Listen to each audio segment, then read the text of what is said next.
오늘은 청년의 때에는 이라는 제목으로 우리 하나님 말씀 함께 나누도록 하겠습니다. 얼마 전부터 우리나라에 꽤나 그 심각한 병에 걸린 집단들이 나오고 있는데, 이 병에 걸리면 굉장히 착한 눈빛이 사라지는 병이 있는데, 중2병입니다. 어떤 분들은 북한이 쳐들어오지 못하는 이유가 이 중2병에 걸린 중학생들 때문이다 하는 얘기가 있을 정도로 굉장히 호전적이 되고 허세가 가득해지고 굉장히 불량해지는 병이 중2병이죠. 이게 이제 예전에는 저희 때는 사춘기라고 불렀는데, 요새는 이걸 이제 병이다 이렇게 부를 만큼 정도가 심해진 걸 우리가 보게 됩니다. 교회 안에도 가끔 이 중2병에 걸리시는 분들이 있거든요. 이 중2병에 걸리면 일단 이렇게 눈빛이 삐뚤어지고 말씀을 잘 이렇게 못 받아들이고, 그냥 표정을 보면 나는 삐뚤어질 거다 하는 표정이 이제 얼굴에 딱 보이게 됩니다. 왜 이런 사춘기, 중2병 같은 증상들이 나타나냐면, 일종의 인지 부조화죠. 생각은 아직 어린데 몸은 이제 성인과 같이 이렇게 커져 나가다 보니까 마치 자기가 어른인 것 같은 착각에 빠지면서 생각과 실제 인지 부조화 현상이 나타나면서 이제 이런 증상이 나타나는 겁니다. 말 그대로 생각하는 것과 행동하는 것에 이제 차이가 생기기 때문에 이런 일들이 일어난다는 것이죠. 에베소서 4장 13절 보시면 사도 바울이 뭐라 그랬냐면, 우리가 다 하나님의 아들을 믿는 것과 아는 일에 하나가 되어 온전한 사람을 이루어 그리스도의 장성한 분량이 충만한 데까지 이르리니, 이렇게 기록을 하고 있습니다. 그러니까 바울이 온전한 사람, 성숙한 사람, 장성한 분량 이런 표현을 쓰면서 성숙한 사람이 누군가 하는 것을 말할 때, 하나님의 아들, 그러니까 예수 그리스도를 믿는 것과 아는 일에 하나가 된 사람이 장성한 사람이고 성숙한 사람이다 이렇게 말을 하고 있는 겁니다. 그러니까 자기가 믿고 있는 내용을 나의 인생 삶의 자리에서도 그대로 살아내는 사람이 장성한 사람이다, 그러니까 완전한 사람이다 이렇게 말하면서 우리가 완전한 가운데 나가야 된다라고 계속 성경은 얘기하고 있는 겁니다. 그러니까 근본적으로 오늘날 그리스도의 문제는 여기에 있죠. 성숙하지 못한 것이 문제인데, 그 성숙하지 못함의 내용이 뭐냐? 내가 알고 있는 것을, 믿고 있는 것을 실제로 살아내지 못한 것. 그래서 아는 일과 믿는 것에 괴리감이 생기는 것. 여기에 문제가 있는 겁니다. 그러니까 신앙의 내용을 아는 건 굉장히 장성한데, 성숙한데, 실제 삶은 굉장히 어린아이 같은 인지 부조화가 있기 때문에 성도들이 이렇게 문제가 있다는 것이죠. 가끔 보면 말하거나 행동하는 게 굉장히 유치하게 보이는 현상들이 많이 생기는데, 그게 인지 부조화입니다. 근데 자녀가 나이가 많은데 엄마 젖을 먹는다거나 20살이 넘었는데, 또 여전히 20살이 넘었는데 스스로 힘으로 이렇게 일어서지 못하고 항상 남을 의지해야 되고 밥도 챙겨줘야 먹을 수 있고 이런 상태가 된다면 부모가 너무나 사랑스럽다고 하진 못하겠죠. 부모의 근심이 되겠죠. 그러니까 의존적인 삶에서 벗어나지 못하는 자녀는 항상 부모의 근심이 되는 겁니다. 마찬가지로 영적으로도 성도가 의존성, 독립성이 없이 항상 남을 의존하는 그 신앙에서 벗어나지 못하면 하나님의 근심이 되겠죠. 믿은 지 오래됐는데 영적인 어린아이 같은 신앙을 가지고 있든지, 항상 남의 도움이 필요한 사람들이 있든지, 이렇게 되면 근심일 수밖에 없는 거죠. 그러니까 도와줘야 될 사람들은 맞죠. 그런데 하나님이 기뻐하시는 삶의 모습은 아니라 하는 겁니다. 그래서 주님이 원하시는 그리스도인들의 모습은 온전한 사람이요 성숙한 사람인데, 그들은 누군가 아는 것과 믿는 일에 하나가 된 사람, 삶의 자리에서 그 믿음을 증명해낼 수 있는 사람, 그 신앙 고백을 삶으로 살아낼 수 있는 사람이 성숙한 사람이라 하는 겁니다. 그래서 세상에서 가장 기적적인 일을 이렇게 하나 꼽으라고 한다면 뭐가 기적이겠습니까? 저는 제일 놀라운 게 생명의 탄생인 것 같아요. 생명이 태어나는 거 이거 굉장히 기적이거든요. 그래서 사람이건 동물이건 가끔 다큐 같은 데서 이렇게 생명이 태어나는 장면들을 이렇게 보여주는데 굉장히 신비합니다. 그 자체로 생명은 그 자체로 생명력을 가지고 있기 때문에 신비롭고 경이로운 거다 알 수 있죠. 근데 생명 탄생의 신비 다음으로 기적적인 일을 꼽으라면 아마 성장하고 자라나는 거 그게 아마 기적적인 일일 겁니다. 태어난 것까지는 뭐 기적이어서 어떻게 존재하게 됐다고 치는데 생명은 희한하게도 계속 성장하고 자라나고 팽창하게 된다는 거 이게 또 굉장히 놀라운 기적이죠. 태어날 때 어떻게 그 개구리만한 아이가 태어나가지고 어느 순간 뒤집고 기고 그러다 말하고 생각하고 사람 같은 짓을 하게 되는 것들을 보면 이것도 아주 놀라운 기적이죠. 근데 이제 사람의 성장은 동물과는 좀 다른 부분이 있는데 동물은 덩치만 커지죠. 그리고 이제 본능대로 살 수 있는 에너지를 가지는 것밖에 없습니다. 그래서 본능에 따라서 먹고 자고 뭐 종족 번식하고 뭐 그 일만 계속 반복하는 거죠. 근데 인간은 동물과는 완전히 다른 존재입니다. 인간의 성장과 성숙은 몸의 성장뿐만 아니라 정신과 영혼의 성장을 가지고 온다 하는 것이 완전히 동물과는 다른 거죠. 그래서 동물은 몸의 성장이 멈추면 자기가 사냥할 수 있고 종족 번식할 수 있고 물고 뜯을 수 있으면 뛰어다닐 수 있으면 거기에서 모든 성장이 끝나는 겁니다. 근데 인간은 몸의 성장이 멈춰도 계속해서 정신과 영혼이 성장해 나간다는데 인간의 독특성이 있는데 그래서 하나님의 형상을 가지고 있기 때문에 오직 인간만 몸의 성장이 멈춰도 정신이 계속 영혼이 성장하게 되는 일들을 가질 수 있게 되는 겁니다. 근데 그리스도인들이 다들 성장해야 되죠. 그런데 대부분은 성장하기까지는 원하는데 문제는 성숙한 분량으로 자라나기까지는 별로 노력을 하지 않고 성숙에 대해서는 별로 생각을 하지 않습니다. 그래서 중2병 걸리는 거예요. 아는 건 많아졌는데 실제 이제 성숙한 분량까지 자라나지 못하면 인지 부조화가 걸리게 되죠. 아는 대로 삶을 살아내지는 못한다. 그 이유에 대해서 성경은 뭐라 그러냐? 사람의 속임수와 간사한 유혹에 빠져 온갖 교훈의 풍조에 밀려 유동하기 때문이라 에베소서에서 이렇게 기록을 하고 있습니다. 자, 여기서 사람의 속임수, 간사한 유혹, 온갖 교훈의 풍조 뭐 이런 것들은 마귀가 풀어놓은 세상의 가치관들이죠.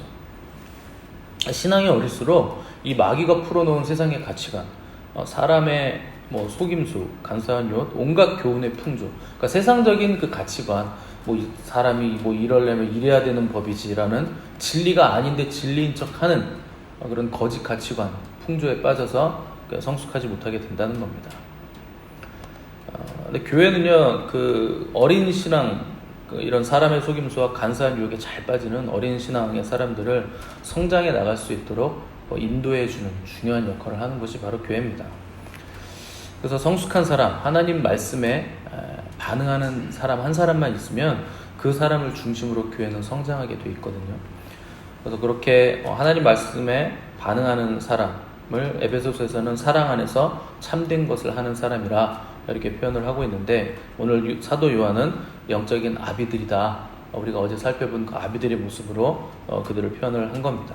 그래서 이 아비들에게 배우는 자들이 이제 영적인 청년들이요 또 영적인 아이들이다.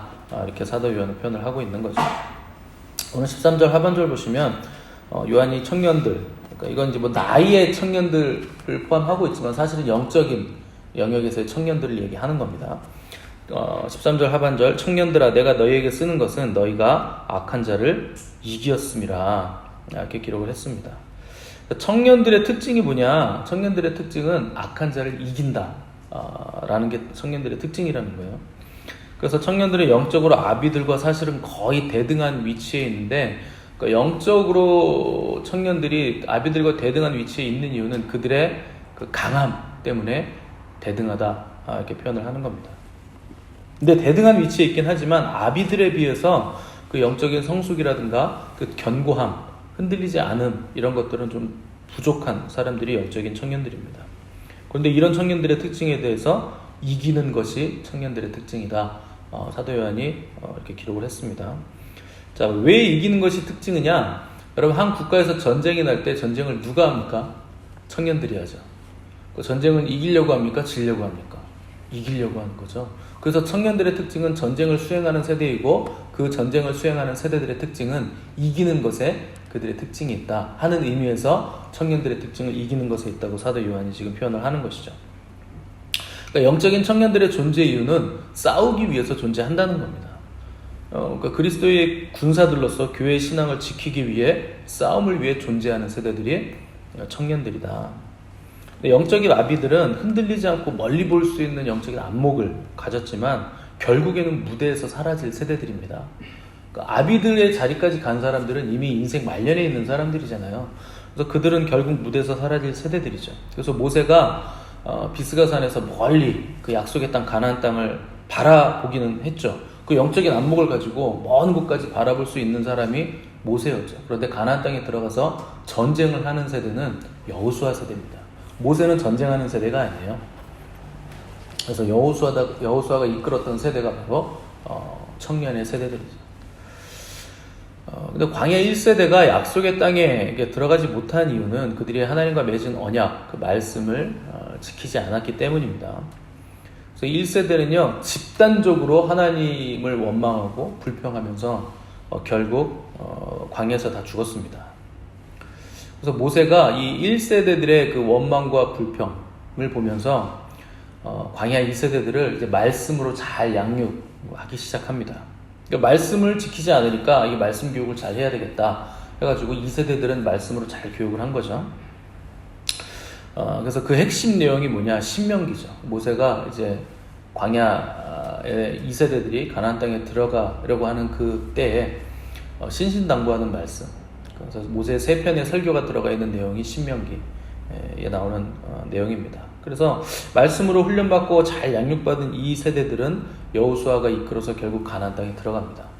들어갔는데 가장 첫 번째로 입성하면서 치룬 전쟁이 여리고성 전투죠. 그 이제 여리고성 전투는 이제 헤렘 전투였어요. 이 헤렘 전쟁이 뭐냐면 모든 것들을 싹 다 하나님께 바쳐야 된다 하는 전쟁이 헤렘 전쟁입니다. 사람은 전부 다 몰살해야 되고 짐승들도 전부 다 죽여야 되고 물건들 뭐 숟가락 젓가락 하나까지 전부 다 하나님께 바쳐야 되는 전쟁이 바로 헤렘 전쟁입니다. 제외되는 사람 한 사람이 이제 정탐꾼들을 도와줬던 기생 라합과 또 그의 가족들을 제외하고 모든 물건들과 가축과 사람까지도 하나님께 드려야 되는 전쟁이 헤렘 전쟁이었고, 그 여리고성 전투가 바로 이런 헤렘 전투였죠. 근데 아간이라는 사람이 신할산 외투 한 벌과 은 200세겔 그리고 금덩이 하나를 감춰두는 바람에 그 다음 전투였던 아이성 전투에서 이스라엘 백성들이 이제 패배하게 됩니다. 하나님이 그때 뭐라 그러셨냐면 너희가 그 온전히 바친 물건을 너희 가운데에서 제하기까지는 네 원수들 앞에 능히 맞서지 못할 것이다, 이렇게 말씀을 하시죠. 그래서 여호수아가 이 말씀을 듣고 다음날 아침에 일찍 일어나서 이제 각 그 지파 족속대로 여호와 앞에 다 나오게 한 다음에 제비를 뽑습니다. 여호와께서 하나하나 이제 뽑아내시는 거죠. 먼저 유다 지파 뽑히고, 그 다음에 유다의 세라 족속 뽑히고, 그 다음 제비 뽑았더니 세라 족속 중에서 삽디가 뽑히고, 또 제비를 뽑았더니 이제 삽디의 자손 중에 이제 아간이 이제 뽑히게 되죠. 이제 그때서야 아간이 자신의 범죄를 털어놓습니다. 만일 아간이 사태의 심각성을 깨닫고 이거 사태가 심각한데 심상치 않은데 이렇게 생각을 하고 처음에 유다 지파 딱 뽑혔을 때 자기가 유다 지파면 이거 내가 결국 뽑히겠다 감이 딱 오잖아요. 하나님이 어떤 분이신데 뭐 아간을 모르고 다른 사람을 뽑게 하시겠습니까? 당연히 자기가 뽑힐 거였는데 처음에 유다 족속 제비 뽑혔을 때 회개하고 빨리 용서를 빌었으면 죽지 않았을 겁니다. 하나님이 천천히 하나씩 포위망을 좁혀 들어오시잖아요. 너 빨리 회개해라. 빨리 회개해라. 기회를 주시는 건데 결국 자기가 최종적으로 제비에 뽑힐 때까지 회개하지 않는 바람에 돌에 맞아서 죽고 그 몸은 불살라서 결국에 돌무더기를 쌓아버리게 되는데 그 곳을 이제 아골 골짜기다 이렇게 부르게 됩니다. 괴로움의 골짜기라는 뜻입니다. 그러니까 누가 가장 괴로웠을까요? 하나님이 가장 괴로우셨겠죠. 너 빨리 회개하라고 기회를 주는데도 회개하지 않고 있다가 결국 그 돌에 맞아 죽겠다는. 왜 돌에 맞아 죽었는가? 율법이기 때문에 그렇게 되는 거예요. 그러니까 하나님이 세우신 율법을 하나님은 변개치 않으십니다. 그러니까 하나님이 세우신 거기 때문에. 그러니까 하나님도 괴로우셨고 이스라엘 백성도 괴로웠고 아간 자신도 괴로웠을. 그 골짜기가 바로 괴로움의 골짜기, 악의 골짜기였죠. 자, 이 아간의 불순종으로 인해서 아이성에서 이제 이스라엘 백성들이 패하기는 했는데, 근데 여러분 생각을 해보세요. 광야 1세대하고 2세대를 비교했을 때 이건 굉장히 놀라운 발전을 이뤄낸 겁니다. 1세대는요, 집단적으로 막 불평하고 원망하다가 수만 명씩 그냥 뭐 병에 걸려 죽고, 뱀에 물려 죽고 그랬거든요. 근데 2세대는요, 불순종한 사람이 아간 한 사람이에요. 그 청년의 세대, 전쟁하는 세대가 60만이고, 뭐 노인들과 아이들까지 하면 뭐 200만 정도는 됐을 텐데, 이때 불순종했던 사람, 그 수만, 여리고성이요, 당시에는 굉장히 무역이 활발했던 도시가 여리고입니다. 그러니까 모든 그 고대 근동이 신기한 물건들, 장사치들이 다 모여있던 도시가 여리고인데, 그 성에 뭐 여자들이나 뭐 종들이나 노예들이나 또 신기한 물품들이나 보석들, 진귀한 것들이 얼마나 많았겠습니까? 그런데 그 중에 탐심을 냈던 사람이 60만 명 중에 아간 한 사람밖에 없었다는 거예요. 그러니까 굉장한 말씀 양육의 효과가 광야 2세대부터는 나타나기 시작을 했다는 거죠. 그래서 오늘 본문 14절 보시면 말씀 교육의 힘이 이제 나타났다고 했는데 14절 하반절 보시면 하나님의 말씀이 너희 안에 거하시며 너희가 흉악한 자를 이기었습니다. 이렇게 말씀하고 있는 겁니다. 이게 말씀 교육의 능력이라는 거예요. 말씀의 능력이라는 거죠. 그래서 우리가 말씀을 붙들면 유혹을 이길 수 있고 얼마든지 성장할 수 있고 성숙할 수 있게 된다 하는 것을 여리고 전투와 그 아이성 전투를 통해서도 우리가 확인할 수 있게 되는 겁니다. 그래서 우리가 집중해야 될 것은 뭐냐? 말씀이에요. 문제는 우리가 집중을 뭐에 자꾸 집중하냐면 나의 죄에 집중합니다. 실수에 집중하고 넘어지는 것에 집중하고 내가 오늘 또 죄를 지은 것에 자꾸 집중을 하니까 죄를 이기지 못하는 거죠. 어둠에 집중한다고 해서 어둠을 벗어날 수 있는 거 아닙니다. 빛으로 나아가면 어둠을 벗어날 수 있는 거잖아요. 그러니까 우리는 자꾸 죄에 집중하면서 이놈의 죄를 내가 언제 이기나 이러고 있는 거죠. 못 이깁니다. 말씀을 붙들어야 여러분 죄를 이길 수 있는 거예요.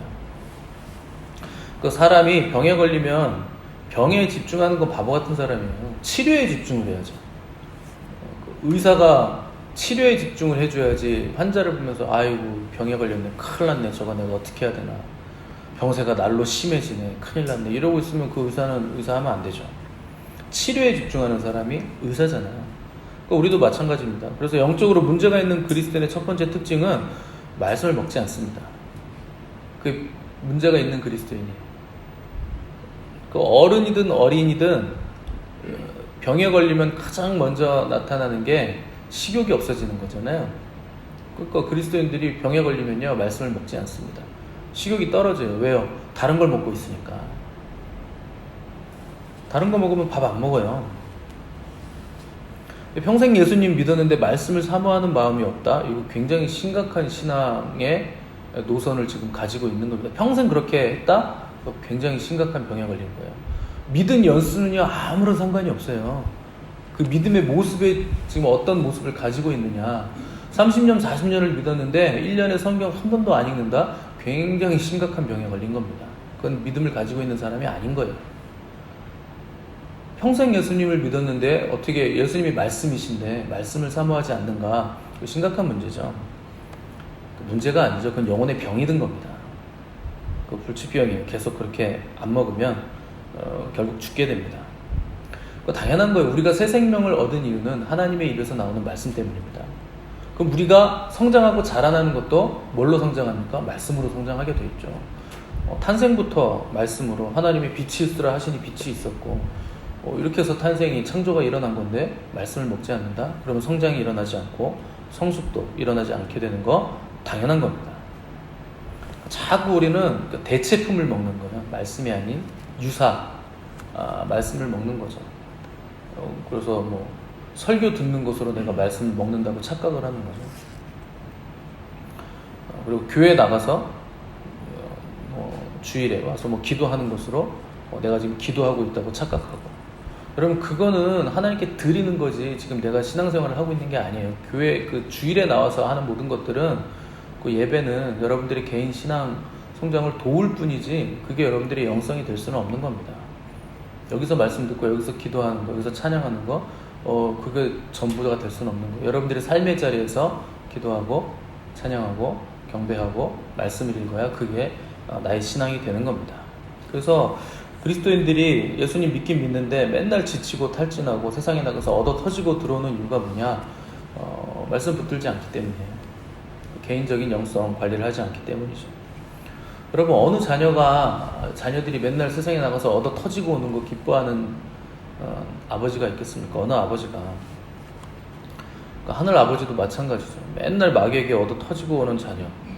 물론 불쌍하죠. 불쌍하지 않다는 건 아닙니다. 잘 돌봐줘야 되고 불쌍해야 되는데, 불쌍한 건 불쌍한 거고 그게 하나님의 기쁨은 아닌 거예요. 그냥 불쌍한 거지. 하나님은 우리가 악한 마귀를 이기는 자들이 되기를 원하시죠. 적어도 뭐 영적인 청년 정도 자라났다면, 아이가 아니라면 우리 이기는 자가 되어야 됩니다. 그 이기는 비결이 뭔가? 주의 말씀이 우리 안에 거하시면 우리가 흉악한 자를 이기었느니라. 오늘 사도 요한은 이 말씀을 하는 거죠. 그럼 순종이 뭡니까? 말씀이 하라는 거 하는 거고 하지 말라는 거 하지 않는 게 순종이잖아요. 그러면 근본적으로 우리 안에 말씀이 있어야 그 말씀대로 순종을 하게 될 텐데, 말씀을 아예 먹지 않고 읽지도 않으면 도대체 어느 말씀에 순종을 하겠다는 겁니까? 아예 순종 자체가 불가능하죠. 그래서 청년의 때는요, 이 양면성을 가지고 있는데, 실제 청년의 나이 때도 그렇고 영적인 청년의 때에도 이 양면성을 가지고 있습니다. 공격은 강하게 할 수 있는데 방어에 취약한 거죠. 힘이 있으니까 공격은 할 수 있죠. 뭐 건강한 세대니까. 근데 방어에는 취약한 세대죠. 그래서 실제 청년들도 그 윗세대가 사랑 없이 옳은 말 하면 막 상처받잖아요. 그 방어력이 약해서 그래요. 자기를 지키는 능력이 약해서. 격려가 필요한데 격한 말을 자꾸 하니까 튕겨져 나가는 거죠. 저도 청년의 때 그랬습니다. 상처받았고, 그래서 그런가요? 저도 이렇게 격려의 말을 막 많이 하는 스타일은 또 아니에요. 근데 왜 그런가 생각을 해보면, 교회에서 저도 이제 새벽부터 밤까지, 저는 진짜 봉사 많이 했어요, 청년 때. 지금 그렇게 할 수 있을까 싶을 만큼 굉장히 많이 했습니다. 그럼 내가 그때 격려를 받았는가? 이렇게 생각을 해보니까 별로 격려받은 건 없어요. 우리 세대들이 격려의 말을 많이 해주진 않았습니다. 그렇게 내가 고생을 했으니 나도 받은 대로 돌려줘야지 하면서 격려를 하지 않는 것이냐? 그런 건 아닙니다. 제가 그런 생각을 하고 있는 건 아니에요. 근데 사실 우리 교회 성도들은 어떻게 보면 독한 목회자를 만나가지고 굉장히 힘들게 신앙생활을 하는 케이스일지도 모릅니다. 여러분들 훌륭하신 거예요. 어느 교회가 이렇게 하겠습니까? 훌륭하게 잘 하고 계신 거죠. 그런데 왜 그렇게 우리가 해야 되는가? 그러니까 우리의 부르심이 그렇게 만만한 부르심이 아니에요. 뭐 교회가 이렇게 막 유람선처럼 이렇게 뭘 자꾸 제공해 주는 것으로 착각하시는 분들이 있는데 절대 그렇지 않습니다.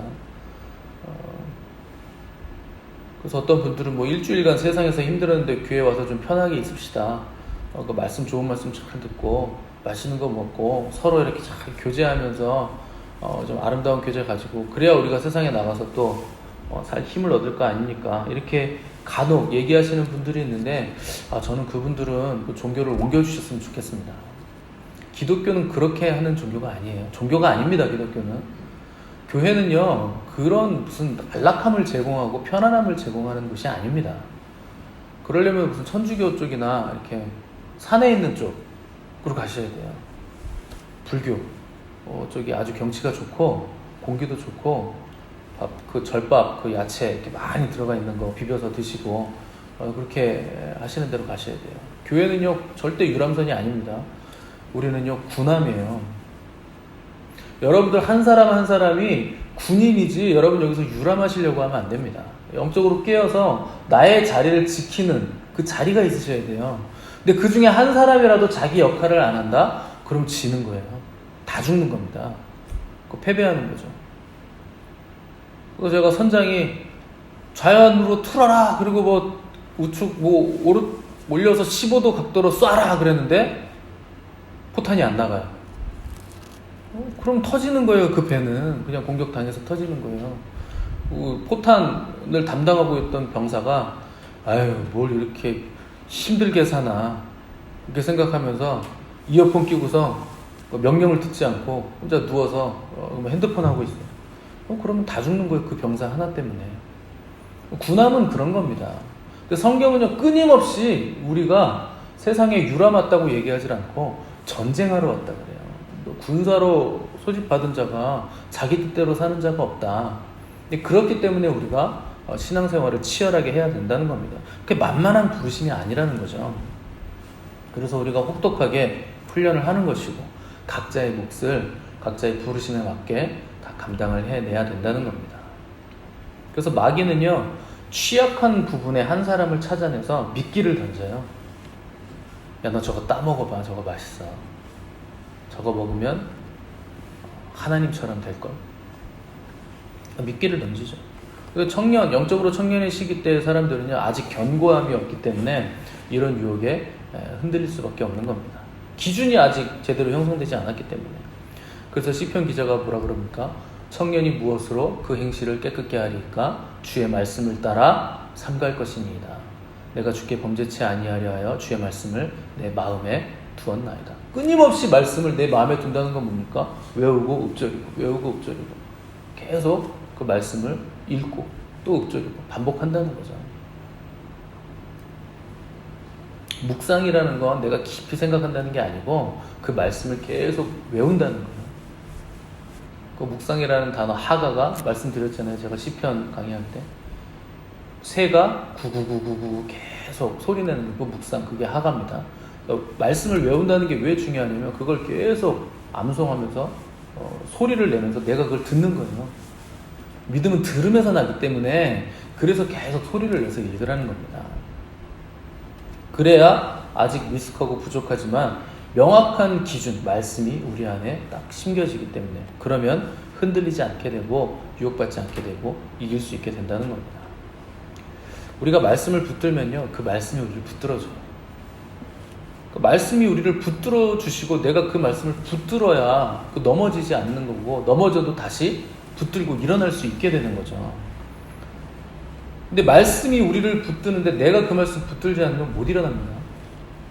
하나님이 우리를 아무리 붙들어 주셔도 내가 그 말씀을 붙들어야, 손이 내밀고 있는데 내가 그거 잡지 않으면 자꾸 못 일어나요. 안 잡으면. 그래서 청년의 때, 영적인 청년의 때는 넘어지지 않는다는 뜻이 아니라 넘어짐이 많이 있을 수는 있지만 다시 일어날 수 있다는 뜻입니다. 그 말씀을 우리 마음에 든다, 말씀이 우리를 붙든다 하는 건 다시 일어날 수 있다는 뜻이에요. 그걸 성장이라고 부르는 겁니다. 넘어지지 않는데 어떻게 성장을 합니까? 그 넘어지고 다시 일어나고 하는 그 과정의 아픔을 우리가 성장통이라고 부르는 거예요. 넘어짐이 있다, 다시 일어날 수 있다. 그런데 그 과정은 아프다. 그래서 성장통이죠.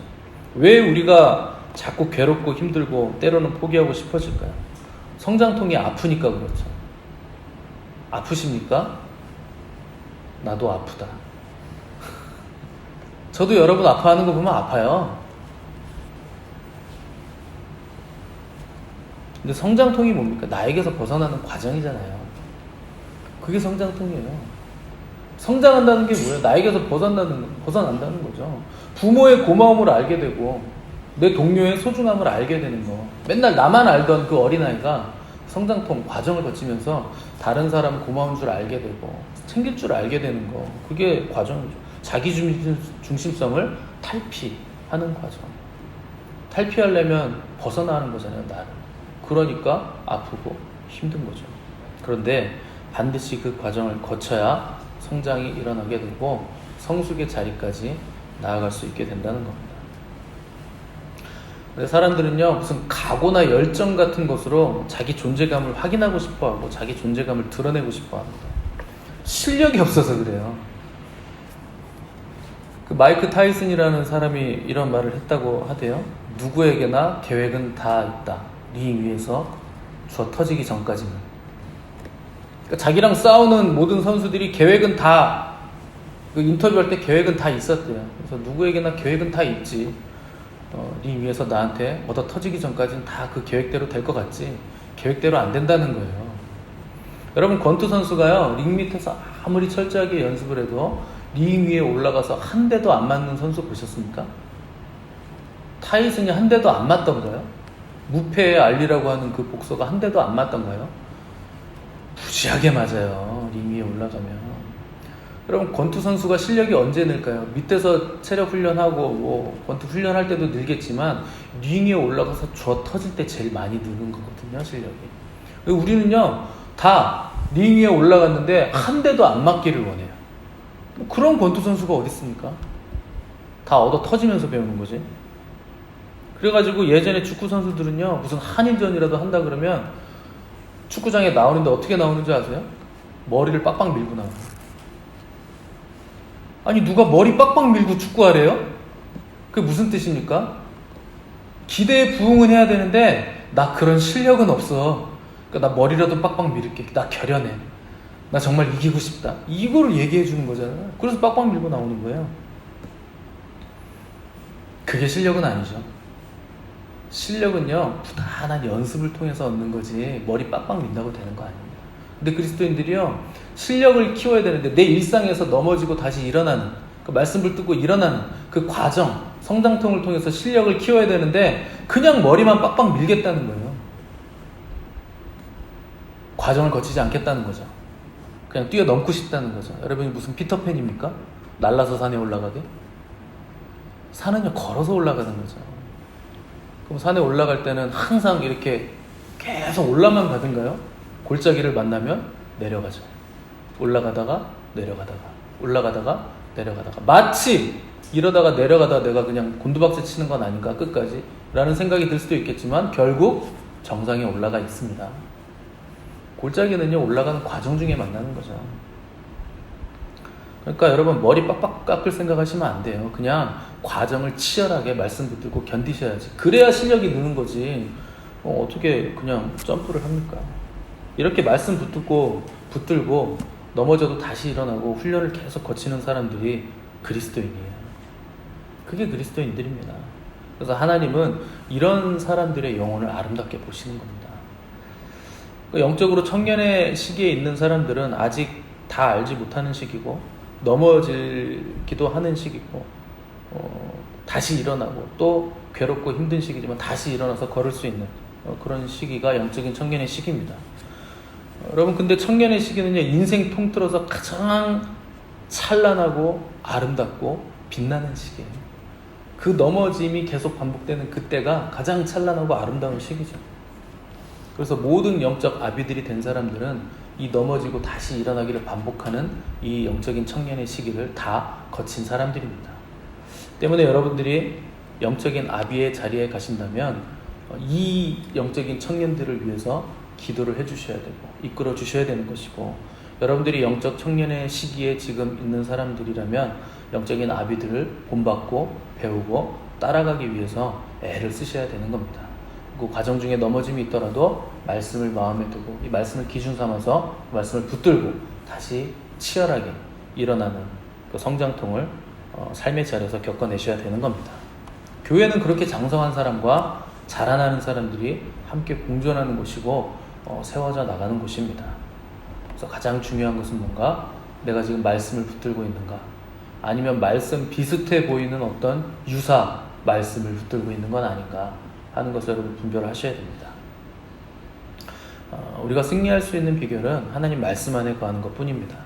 그래서 흉악한 자의 유혹을 이길 수 있는 비결도 말씀뿐이고, 내가 의지가 강한다고 되는 것도 아니고 이를 악물고 참는다고 해서 되는 것도 아니에요. 그러니까 말씀을 붙잡으면 다 된다는 겁니다. 그러면 말씀도 우리를 붙잡아 주실 것이고 결국 우리가 승리하게 될 것입니다. 이 놀라운 승리의 말씀이 저와 여러분들의 마음에 기준이 되어서 항상 그 마음으로 승리하는 청년의 그 놀라운 아름다운 승리가 저와 여러분들의 삶에 계속 일어나기를 간절히 바랍니다. 함께 기도하겠습니다.